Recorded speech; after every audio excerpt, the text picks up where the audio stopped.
तो इन सब का भी इफ़ेक्ट शो करवाने के लिए कि कितना ज़्यादा टाइम किस मेडिसिन ने कितना टाइम लिया है, कितना ज़्यादा उसका इफ़ेक्ट शो हुआ है, हम इस तरह से बार ग्राफ या चार्ट्स यूज़ कर सकते हैं। इसके अलावा मैथमेटिक्स के बहुत ज़्यादा फार्मूलाज वगैरह भी जो बायोलॉजी के जो एक्सपेरिमेंट डाटा है उसमें इन्वॉल्व हैं, ठीक है। जैसे कि रेशो एंड प्रोपोर्शन, ये सेकंड चैप्टर में आपकी एग्जांपल है कि रेशो और प्रोपोर्शंस भी हम डिफरेंट ऑर्गेनिजम्स की जो डिफरेंट मटेरियल्स होते हैं उनकी निकालते हैं, ठीक है। और वो भी एक बायो और मैथमेटिक्स का आपस में लिंक है। इसकी अब नेक्स्ट ब्रांच पढ़ते हैं।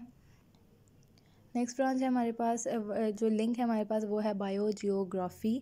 जियो मींस अर्थ, ग्राफी मींस ग्राफ के लिहाज से, मैप के लिहाज से डिवीजन करना, एंड बायो मींस लाइफ, कि लाइफ को अर्थ में एक डिवाइड करना, जिसकी डिवीजन करना बायो जियोग्राफी कहलाता है। तो बायो और जियोग्राफी का आपस में क्या लिंक है? It is the study of occurrence and distribution of different species of organism in different geographical regions, ठीक है।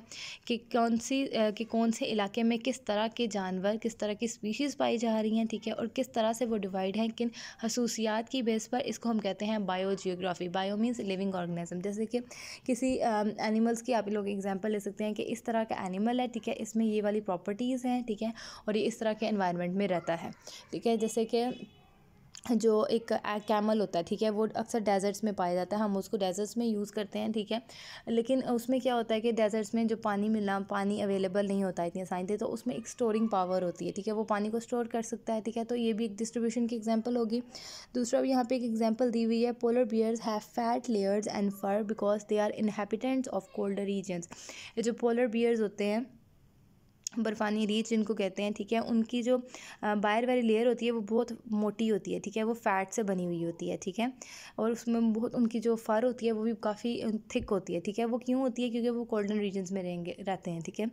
कोल्डन रीजन्स में क्या होता है कि सर्दी बहुत ज़्यादा होती है तो उनको बहुत ज़्यादा इंसुलेशन की ज़रूरत होती है, ठीक है। तो वो क्या होता है, उस फर से उनको इतनी ज़्यादा ठंड नहीं लगती और वो इस तरह के इलाकों में सर्वाइव कर सकते हैं। नेक्स्ट है हमारे पास bio economics. It is a study of organisms from economical point of view.